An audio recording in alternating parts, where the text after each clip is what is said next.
नमस्कार मित्रों, आज के वीडियो में हम बात करेंगे ह्यूमिडिटी के बारे में, यानी कि आर्द्रता जिसे हम हिंदी में कहते हैं।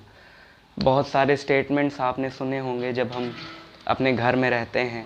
गर्मियों में अक्सर ये बातें होती हैं कि यार आज उमस बहुत ज़्यादा है, या हवा में नमी हम कहते हैं कि बहुत ज़्यादा है, पसीना बहुत हो रहा है, बैठे बैठे पंखे भी काम नहीं कर रहे हैं।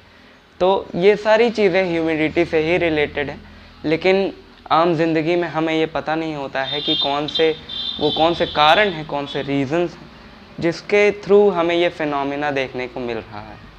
ह्यूमिडिटी से क्या क्या होता है हम देखते हैं कि बहुत आपको प्रेसिपिटेशन आगे के वीडियोस में हम बात करेंगे, तो ह्यूमिडिटी का ही रोल होता है बेसिकली प्रेसिपिटेशन में भी। और कई तरह की ह्यूमिडिटी होती है, हम आगे बात करेंगे आखिर ह्यूमिडिटी में कौन कौन से टाइप्स आते हैं और किस किस तरह से इसका इम्पोर्टेंस होता है एटमॉस्फेयर के डिफरेंट फिनोमिनास के अकरेंस में। तो शुरू करते हैं ह्यूमिडिटी।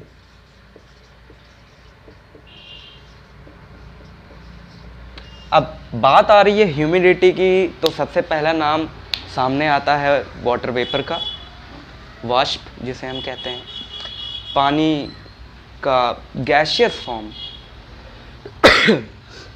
सर्दियाँ आ रही हैं, खांसी तो बनती है।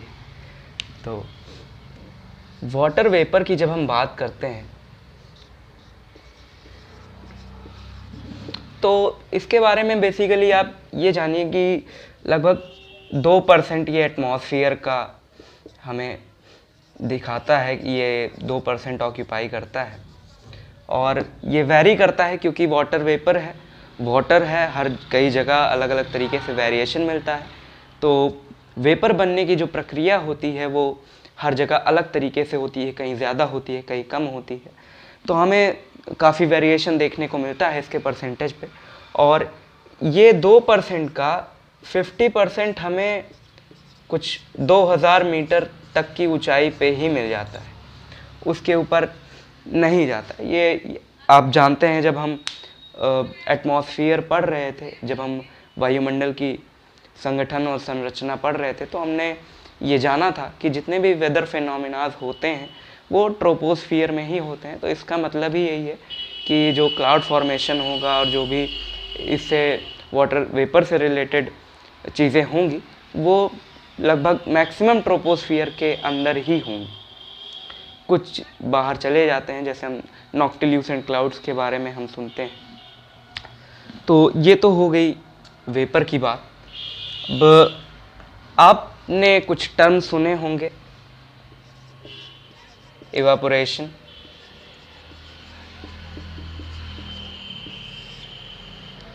कंडेंसेशन,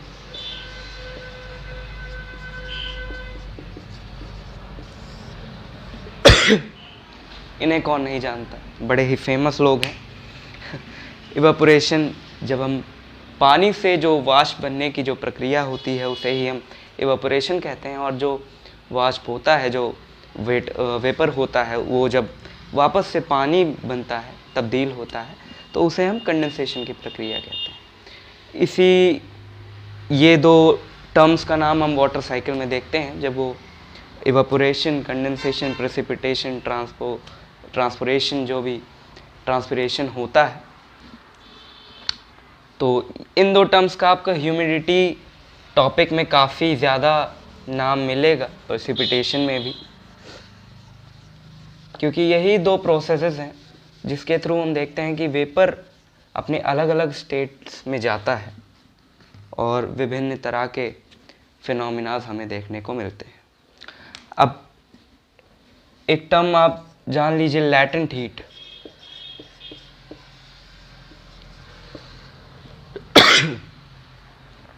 लैटेंट हीट बोलते हैं जो एनर्जी रिक्वायर्ड होती है। अगर हम लैटेंट हीट ऑफ इवेपोरेशन या वेपराइजेशन की बात करें, तो वो एनर्जी जो बर्फ़ को पानी में या पानी को वाष्प में तब्दील करने के लिए हमें रिक्वायर्ड होती है, वही एनर्जी को हम लैटेंट हीट बोलते हैं।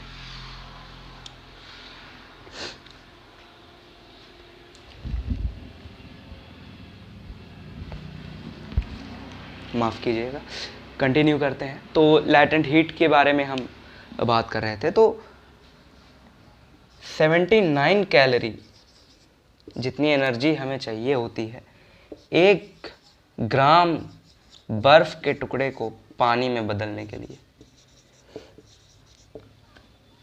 79 कैलोरी।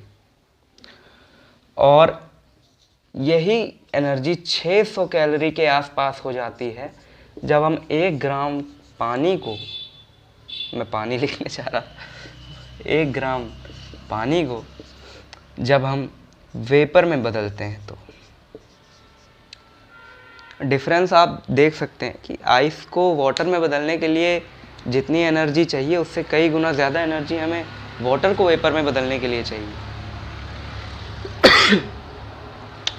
वो इसलिए क्योंकि हम देखते हैं कि आइस का मेल्टिंग पॉइंट 0 डिग्री ही है, लेकिन वाटर का बॉइलिंग पॉइंट 100 डिग्री सेल्सियस है, तो इसे ज़्यादा एनर्जी की ज़रूरत पड़ती है। अब हम, ये तो हो गया कुछ बैकग्राउंड की चीज़ें जो हमें पता होना ज़रूरी हैं ह्यूमिडिटी पढ़ते समय। अब बात करें ह्यूमिडिटी की, तो ह्यूमिडिटी बेसिकली वो उस चीज़ को ह्यूमिडिटी कहते हैं जो हवा में मौजूद पानी के वेपर्स हैं, उसके अमाउंट को ही हम ह्यूमिडिटी कहते हैं। The amount of water vapour present in a fixed amount of air is known as humidity. अब कई तरीके से हम ह्यूमिडिटी को जानते हैं कि बहुत सारे टाइप्स हैं इसके। टाइप्स के बारे में बात करने से पहले आप एक टर्म समझिए, ह्यूमिडिटी कैपेसिटी।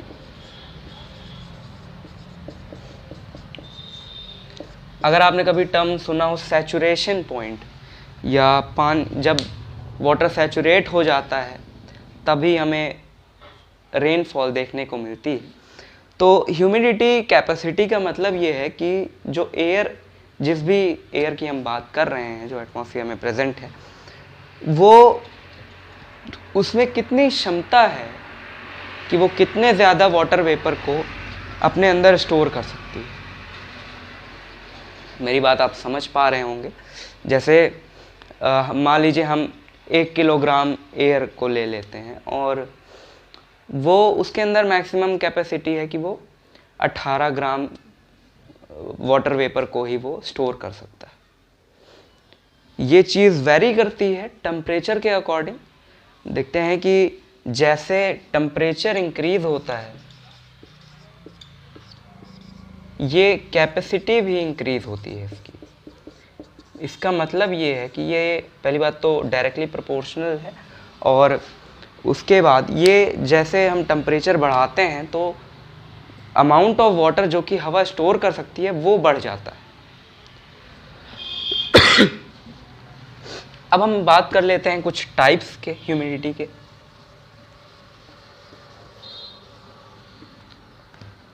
एब्सोल्यूट ह्यूमिडिटी,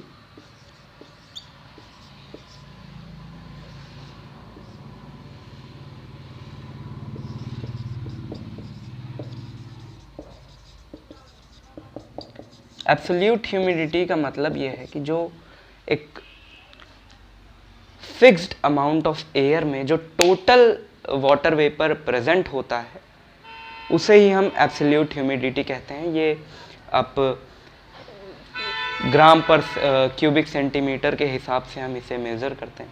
एक बात, ह्यूमिडिटी को हम मेज़र करने के लिए जिस टूल का इस्तेमाल करते हैं उसे हाइग्रोमीटर कहते हैं। तो ये हो गई एब्सोल्यूट ह्यूमिडिटी की बात। इसके अगर हम वेरिएशन की बात करें तो टेम्परेचर पे ये डिपेंड नहीं करता है। ये डिपेंड करता है कि हवा कॉन्ट्रैक्ट हो रही है या एक्सपैंड हो रही है, उसके हिसाब से हमें कुछ वेरिएशन देखने को मिलता है। लेकिन टेम्परेचर पे हमें मैक्सिमम वेरिएशन देखने को नहीं मिलता है, क्योंकि यहाँ पे हम एक फिक्स्ड एयर की ही बात करते हैं, तो एब्सोल्यूट ह्यूमिडिटी वेरी नहीं करती।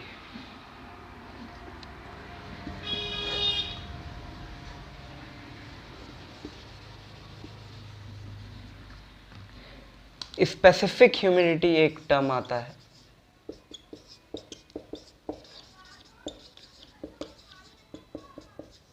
इसका मतलब ये होता है, इसे हम एक फिक्स्ड यूनिट की तरह से ले लेते हैं कि 1 किलोग्राम एयर में कितने ग्राम वेपर है।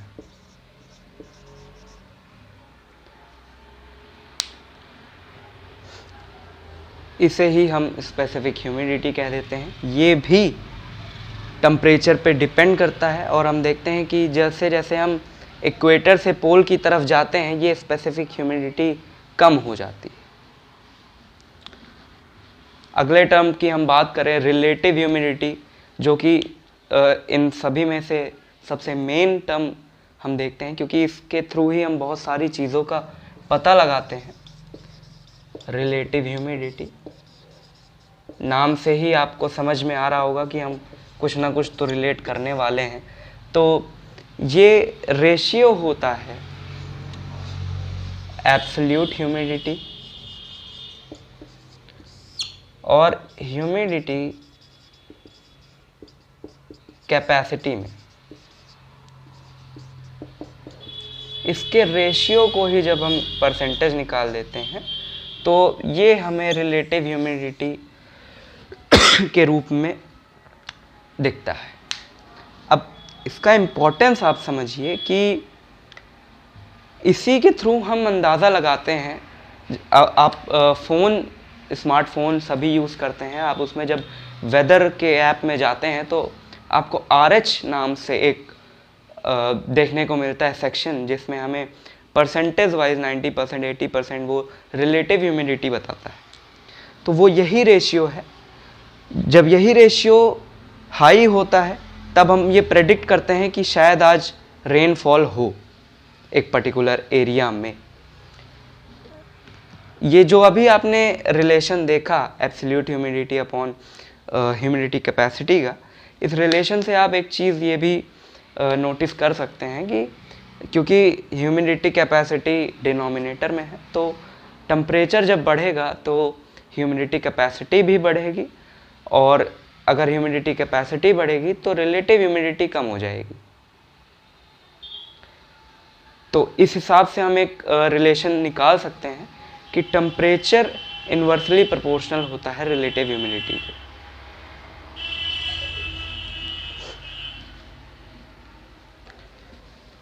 एक अगर हम अपने अर्थ पे वेरिएशन की बात करें तो अर्थ पे वेरिएशन हमें कुछ ऐसे दिखता है कि मान लीजिए ये 0 डिग्री हम इक्वेटर ले लेते हैं और यहाँ से बढ़ रहे हैं हम 30 डिग्री, फिर 60 डिग्री, फिर 90 डिग्री।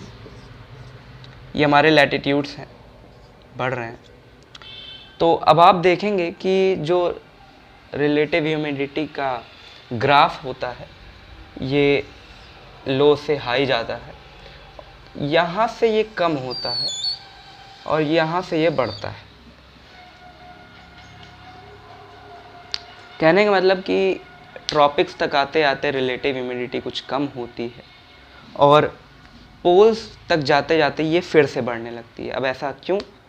क्योंकि पोल्स तक जाते जाते टेम्परेचर कम होता है तो ह्यूमिडिटी कैपेसिटी भी कम होती है, तो रिलेटिव ह्यूमिडिटी अक्सर ज़्यादा हो जाती है। तो ये तो हमने देखा ह्यूमिडिटी के बारे में।